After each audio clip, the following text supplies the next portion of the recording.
Hello students, आज का हमारा जो वीडियो है, इस वीडियो में मैं आप लोगों को क्रिस्टलों के प्रकारों के बारे में बताने जा रहा हूँ। प्रकृति जो है, इसमें 7 प्रकार के क्रिस्टल पाए जाते हैं। प्रकृति में 7 प्रकार के जो है वो पाए जाते हैं। अब ये 7 प्रकार के क्रिस्टल कौन कौन से हैं, जरा अपन उनको देखें। बेटा, ये जो मैं टेबल आपको बताऊंगा, थोड़ा हिंदी और इंग्लिश को मिक्स करके बताऊंगा। हिंदी और इंग्लिश को मिक्स करने से क्या है कि इसमें आपको इसमें याद रखने के लिए कुछ ट्रिक मिलेंगी, तो उससे आपको याद रखने में थोड़ी सुविधा रहेगी। तो इस वजह से मैं हिंदी और इंग्लिश को मिक्स करूंगा। मैं दोनों में नाम लिखूंगा, आप उससे परेशान बिल्कुल ना हो। देखिए, प्रकृति में 7 प्रकार के क्रिस्टल होते हैं, तो उन 7 प्रकारों को अपन याद कैसे रखें। देखिए, सबसे पहले क्रिस्टलों के प्रकार। अब इन प्रकारों को याद रखने के लिए इसकी एक ट्रिक बनाई हुई है, इंग्लिश के अनुसार ट्रिक है ये। काटो महारथी, ये जो इसकी ट्रिक बनाई गई है, अंग्रेजी के अनुसार इसकी ट्रिक बनाई हुई है, काटो महारथी। देखो, इसमें सी का अर्थ होता है क्यूबिक, और क्यूबिक का अर्थ होता है घनीय। टी मतलब टेट्रागोनल, और टेट्रागोनल को बोला जाता है द्विसमलंबाक्ष। फिर तीसरे प्रकार का क्रिस्टल होता है ऑर्थोरोम्बिक, और इसे बोला जाता है विषमलंबाक्ष। फिर होता है मोनोक्लिनिक। मोनोक्लिनिक में इसे कहते हैं अपन एकनताक्ष।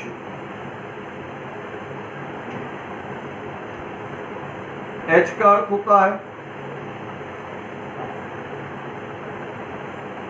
हेक्सागोनल।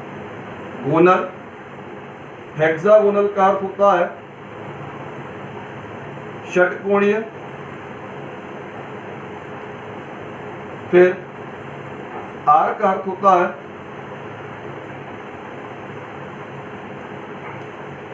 रोम्बोहेड्रल। रोम्बोहेड्रल को बोलते हैं त्रिसमनताक्ष।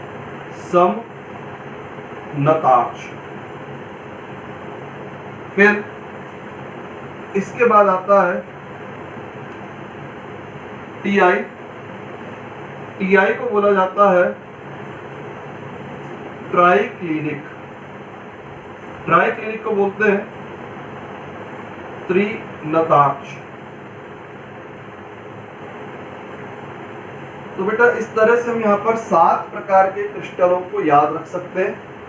इन 7 क्रिस्टलों को याद रखने के लिए हमने एक ट्रिक बनाई हुई है, काटो महारथी। अब बेटा, ये काटो महारथी जो है, इसमें सी का अर्थ क्यूबिक, क्यूबिक अर्थात घनीय। टी अर्थात टेट्रागोनल, टेट्रागोनल को हिंदी में द्विसमलंबाक्ष। ऑर्थोरोम्बिक, विषमलंबाक्ष। एम से मोनोक्लिनिक, एकंताक्ष। एच का हेक्सागोनल, षटकोणीय। आर का रोम्बोहेड्रल, त्रिसमनताक्ष। टीआई फॉर ट्राइक्लिनिक, त्रिनताक्ष। तो इस प्रकार काटो महारथी की ट्रिक के माध्यम से हम जो है इन 7 प्रकार के क्रिस्टलों के नाम याद रख सकते हैं। अब बेटा, दूसरी बात आती है इसमें कोष्ठिकाओं के प्रकार। अब देखिए, कोष्ठिकाओं के प्रकार कौन कौन से होंगे। कोष्ठिकाओं के प्रकारों में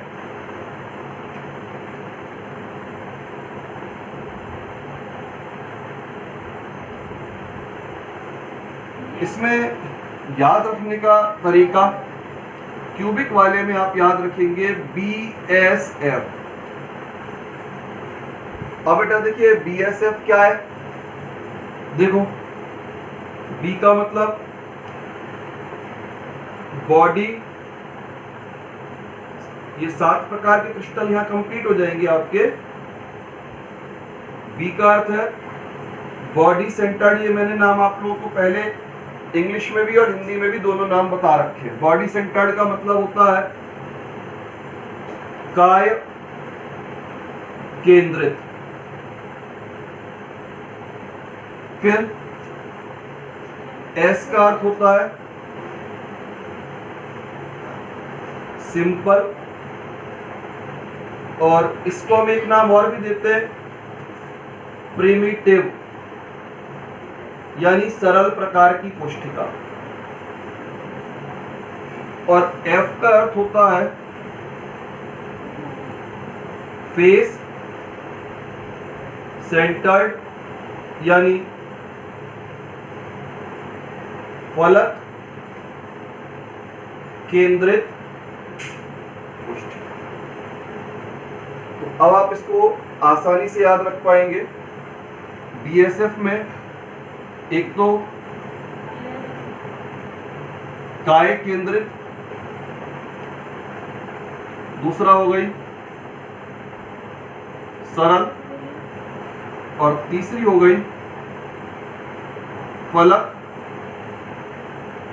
केंद्रित।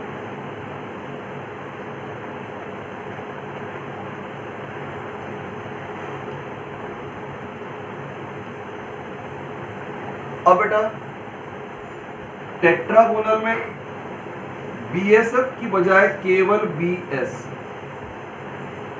अच्छा एक बात मैं आपको और बताऊं, यहां पर इसमें सरल प्रकार की कोष्ठिका ऐसी कोष्ठिका है जो किसी भी प्रकार के क्रिस्टल में उपस्थित है। 7 प्रकार के क्रिस्टल जो होते हैं, इन 7 प्रकार के क्रिस्टल के अंदर सरल प्रकार की कोष्ठिका आवश्यक रूप से पाई जाती है।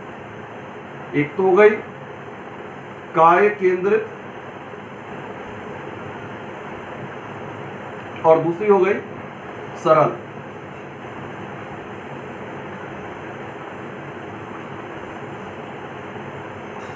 अब बेटा ऑर्थोरोम्बिक, ऑर्थोरोम्बिक के लिए बेटा मेरे पास कोई ट्रिक नहीं है, लेकिन ट्रिक ना होते हुए भी आप जो है आसानी से इसे याद रख सकते हैं।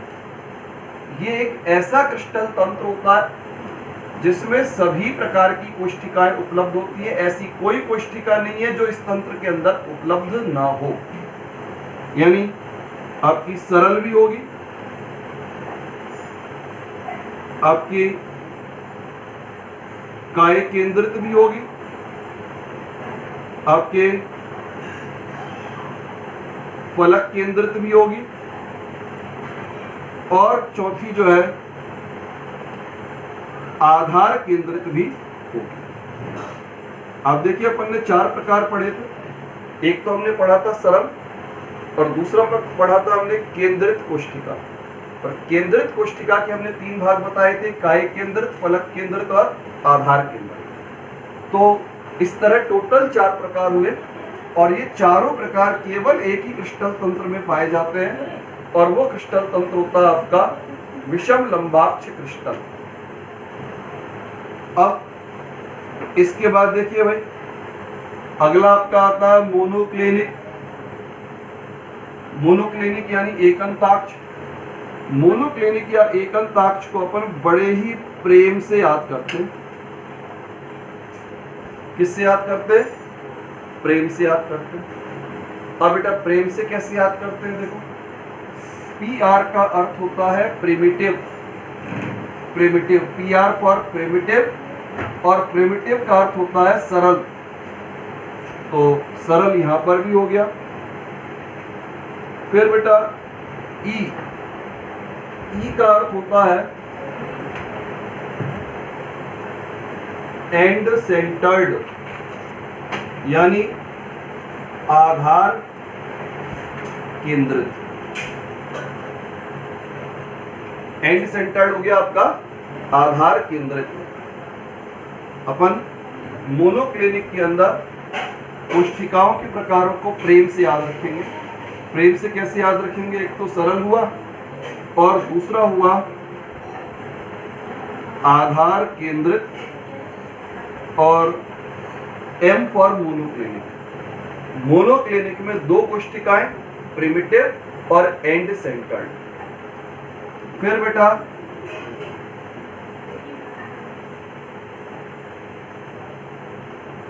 अब आता है बेटा षटकोणीय।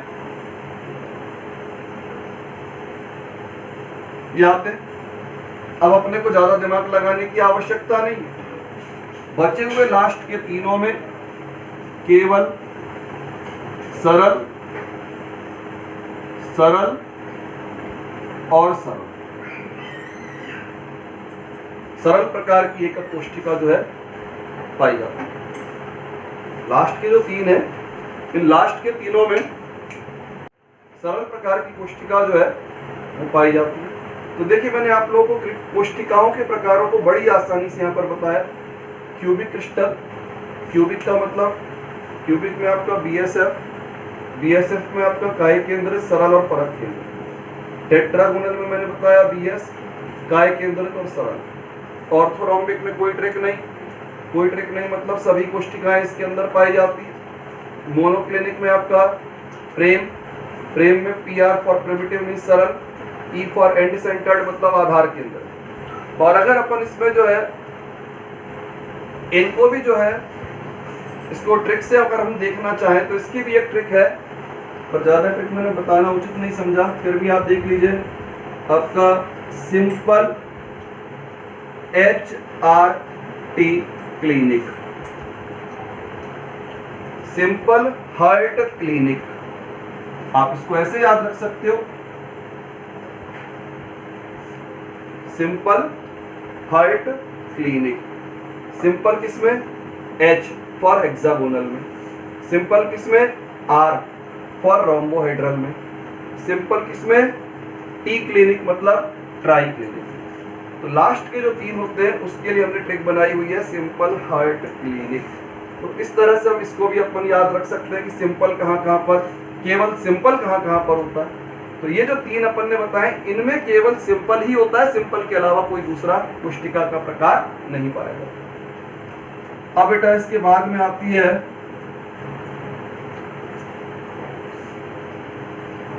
अक्षीय दूरी। अक्षीय दूरियों को अपन ने व्यक्त किया था स्मॉल a, स्मॉल b और स्मॉल c। अब पहला प्रकार इसमें है, पहला प्रकार अपन इसमें देख रहे हैं यहाँ पर, ये आपका क्यूबिक। क्यूबिक का मतलब सभी भुजाएं बराबर होंगी, घन का मतलब सभी भुजाएं बराबर। तो सभी भुजाएं बराबर होने का अर्थ हुआ a बराबर है b बराबर है c, अक्षीय दूरी हो गई। और इसी के साथ अक्षों के मध्य कोण, अक्षों के मध्य कोण भी हम निकाल सकते हैं। अल्फा बराबर बीटा बराबर गामा बराबर 90 डिग्री। घन में अपन ने पढ़ा हुआ है, छोटी क्लासों से पढ़ते आ रहे हैं। घन का मतलब सभी भुजाओं की लंबाई बराबर, सभी कोणों के मान बराबर और प्रत्येक कोण 90 डिग्री। फिर दूसरा आपका दूसरा और तीसरा घनाभ होता है। टेट्रागोनल मतलब द्विसमलंबाक्ष, द्विसमलंबाक्ष मतलब दो भुजाएं समान हैं। द्वि मीन्स दो, सम मीन्स समान, दो समान है। क्या है समान? भुजाएं। a बराबर b बराबर नहीं है c, लेकिन ये घनाभ जैसी होती है। तो अल्फा बराबर बीटा बराबर गामा बराबर 90, कोण प्रत्येक जो है 90 डिग्री का होता है। अच्छा, साथ साथ हम इसके उदाहरण देख लें। इसके उदाहरणों में कॉपर का क्रिस्टल, NaCl का क्रिस्टल, आपका जिंक सल्फाइड क्रिस्टल, आपका हीरा, ये इसके उदाहरण। फिर अगर हम द्विसमलंबाक्ष में उदाहरण देखें तो इसमें आपका श्वेत, टिन, आपका टिन डाइऑक्साइड आपका टाइटेनियम डाई ऑक्साइड। फिर ऑर्थोरोम्बिक, ऑर्थोरोम्बिक को हमने नाम दिया, इसको बोला द्विसम, दो समान, इसको बोला विषम, विषम मीन्स असमान, तीनों भुजाएं असमान होती हैं। A not equal to B not equal to C, ये भी घनाभाग है। अल्फा बीटा गामा बराबर भी होंगे और 90 डिग्री भी होंगे। अब बेटा इसके बाद इसके उदाहरण में विषम लंबाक्ष सल्फर, सल्फर के दो क्रिस्टलीय अपर रूप होते हैं, एकंताक्ष सल्फर होता है और विषम लंबाक्ष सल्फर होता है। विषम लंबाक्ष सल्फर ऊपर आ जाएगा, एकंताक्ष सल्फर नीचे आ जाएगा। फिर आपका पोटेशियम नाइट्रेट, आपका बेरियम सल्फेट। तो ये बेटा विषम लंबाक्ष क्रिस्टल के उदाहरण हुए। फिर इसके बाद आता है आपका मोनोक्लिनिक, मोनोक्लिनिक यानी एकंताक्ष। एकंताक्ष वाले जो क्रिस्टल होते हैं इनमें कोई सी भुजा बराबर नहीं होगी, कोई सी भुजा बराबर नहीं होगी। कोणों में अल्फा बराबर गामा बराबर 90 डिग्री, केवल दो ही कोण बराबर होते हैं, अल्फा और गामा, और अल्फा और गामा का मान 90 degree, but beta not equal to 90 degree. और बीटा नॉट इक्वल टू 90 मतलब 90 से बड़ा हो सकता है, 90 से छोटा हो सकता है, लेकिन किसी भी हालत में 90 डिग्री का कोण नहीं होगा। अब इसके बाद बात आती है इसके उदाहरण की। तो एक उदाहरण तो मैंने अभी आपको बता ही दिया था, एकंताक्ष गंधक, एकंताक्ष गंधक। दूसरा उदाहरण है लेड क्रोमेट। एकंताक्ष गंधक हो गया, दूसरा उदाहरण हो गया इसका लेड क्रोमेट। फिर बेटा हेक्सागोनल या षटकोणीय, षटकोणीय में दो भुजाएं बराबर होंगी, ए बराबर बी लेकिन सी बराबर नहीं। अब अल्फा बराबर बीटा बराबर 90 डिग्री। षटकोणी का मतलब अपन समझते हैं, जैसे अपन ने ग्रेफाइट की संरचना पढ़ी हुई है। ग्रेफाइट की संरचना में जो षटकोणी आकृतियां बनती हैं, उन षटकोणी आकृति में जो कोण बनता है वो आपका 120 डिग्री का बनता है। तो एक कोण इसमें आवश्यक रूप से 120 डिग्री का होगा गामा वाला। उदाहरण में ग्रेफाइट, आपका कैडमियम सल्फाइड। फिर बेटा इसके बाद में त्रिसमनताक्ष, त्रिसम तीनों समान, त्रिसम तीनों समान मीन्स ए बराबर बी बराबर सी, एंगल में alpha is equal to beta is equal to gamma. अब बेटा इसमें त्रिसमनताक्ष में और घन में क्या अंतर हुआ? सभी भुजाएं बराबर है, यहाँ भी बराबर है, सभी कोण बराबर है, यहाँ भी बराबर है, लेकिन एक अंतर ये होता है, इसमें घन के अंदर तो सभी कोण 90 डिग्री के होते हैं, लेकिन यहाँ पर कोई भी कोण इसका 90 डिग्री का नहीं। अब जैसे इसमें अपन उदाहरण लें, आपका कैल्साइट। बेटा कैल्साइट जो होता है ये कैल्शियम कार्बोनेट का ही एक क्रिस्टलीय रूप होता है, और इसका उपयोग अपन प्रिज्म वगैरह बनाने में, जो आपके फिजिक्स में अपन पढ़ते हैं प्रिज्म वगैरह के बारे में, तो वो प्रिज्म वगैरह बनाने में इसका उपयोग किया जाता है। कैल्साइट एक होता है मर्क्यूरिक सल्फाइड।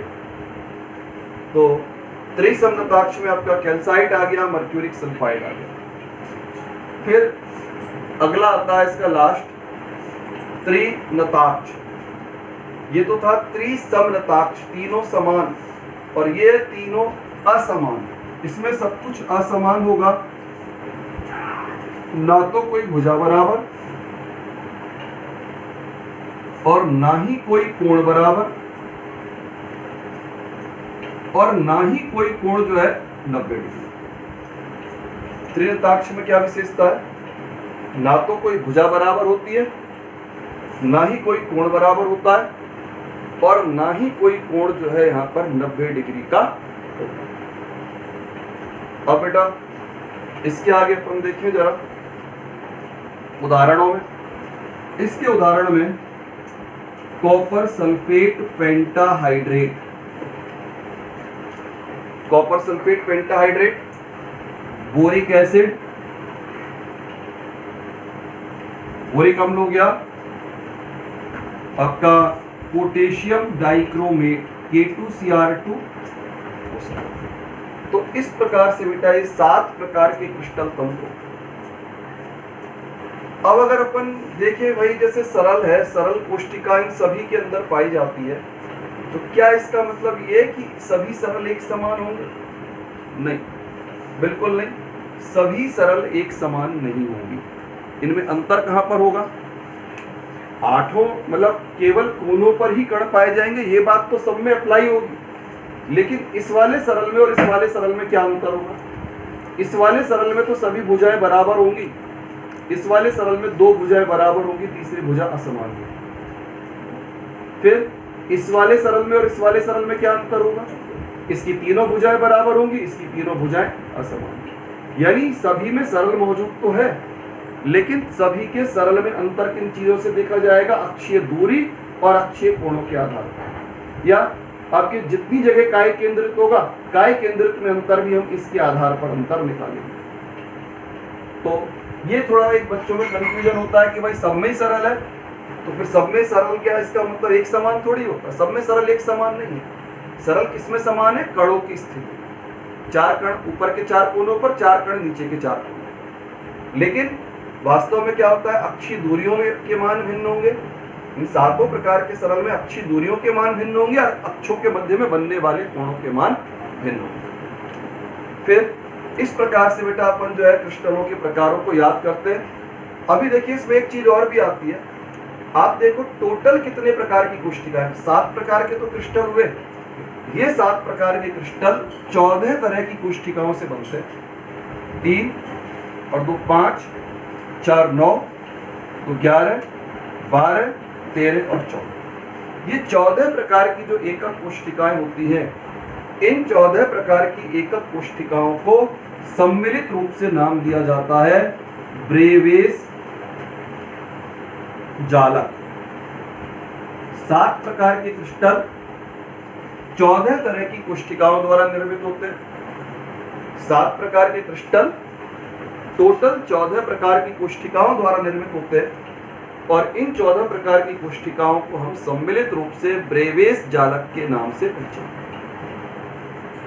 तो इस तरह से बच्चों ये टेबल जो है काफी इंपॉर्टेंट टेबल है और इस टेबल से संबंधित प्रश्न जो है अक्सर पूछ लिया जाता है। टेबल से संबंधित प्रश्न जो हमसे अक्सर पूछा जाता है, अभी कैसे पूछा जाता है? 2 तरह से इसके प्रश्नों को आपसे पूछा गया है। एक तरीका तो ये आपसे पूछा जाए विषम लंबाक्ष क्रिस्टल की क्या विशेषताएं होती हैं? विषम लंबाक्ष क्रिस्टल में क्या विशेषताएं हैं? तो क्या विशेषताएं भाई?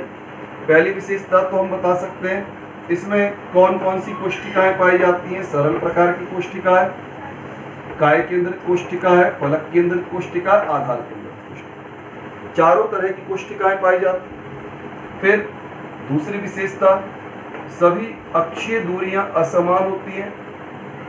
सभी अक्षीय दूरियां या सभी किनारों की लंबाइयां असमान होती हैं। फिर अक्षों के मध्य बनने वाले कोण सभी बराबर होते हैं और प्रत्येक कोण 90 डिग्री। तो ये 3 तो हो गई उसकी विशेषताएं और चौथे नंबर पर आप इसमें उदाहरण दे सकते हैं। तो एक तो प्रश्न डायरेक्ट पूछा जाता है कि किसी विशेष प्रकार के क्रिस्टल में कौन कौन सी विशेषताएं उपलब्ध हैं, एक प्रश्न। दूसरा प्रश्न आपसे पूछ सकते हैं कि आपके एकंताक्ष क्रिस्टल में और षटकोणीय क्रिस्टल में क्या अंतर है। दूसरा प्रश्न आपसे मान लीजिए पूछा, अंतर के रूप में पूछा जाता है, एकंताक्ष क्रिस्टल में और षटकोणीय क्रिस्टल में क्या अंतर होता है। तो अंतर कैसे हम बताएंगे बेटा? अंतर भी हम इन 3 बिंदुओं के आधार पर बताएंगे। पहला अंतर जो है कौन कौन सी कोष्ठिका है, एक अंताक्ष में सरल प्रकार की और आधार केंद्रित प्रकार की कोष्ठिका होती है, जबकि षटकोणीय में केवल सरल प्रकार की कोष्ठिका पाई जाती है। एक अंतर तो ये होगा। दूसरा अंतर पूछा जाता है, दूसरा अंतर हो जाएगा आपका दूरी का। एक अंताक्ष में सभी अक्षीय दूरियां असमान होती हैं, लेकिन षटकोणीय में 2 ए और बी तो बराबर होती है, लेकिन सी जो होती है वो असमान होती है। तीसरा अंतर अक्षों के मध्य के कोणों का होता है। आपके अल्फा और गामा बराबर 90 डिग्री के, beta not equal to 90 degree. लेकिन षटकोणीय में क्या होता है, अल्फा और बीटा 90 डिग्री का होता है, गामा जो है 120 का होता है। तो इस तरह से 3 तो ये अपन ने अंतर बता दिए, और अपन चौथा जो है उसके उदाहरण का अंतर भी बढ़ा सकते हैं। अच्छा, एक बात और ध्यान रखें, जब तक विशेष रूप से पूछा नहीं जाए उदाहरणों को लिखने का प्रयास ना करें। जब तक अपने को कॉन्फिडेंस नहीं हो, अपने ऊपर विश्वास नहीं हो, तब तक उदाहरण ना लिखें, क्योंकि उदाहरणों में अक्सर जो है ऊपर नीचे गड़बड़ी की पूरी संभावनाएं रहती है। तो इस तरह बेटा मैंने आपको अधिकतम जितना मैं सरल कर सकता था टेबल को, उतना मैंने सरल करने का प्रयास किया है, और मुझे उम्मीद है कि आप लोग जो है इस टेबल को आसानी से याद कर पाएंगे। धन्यवाद।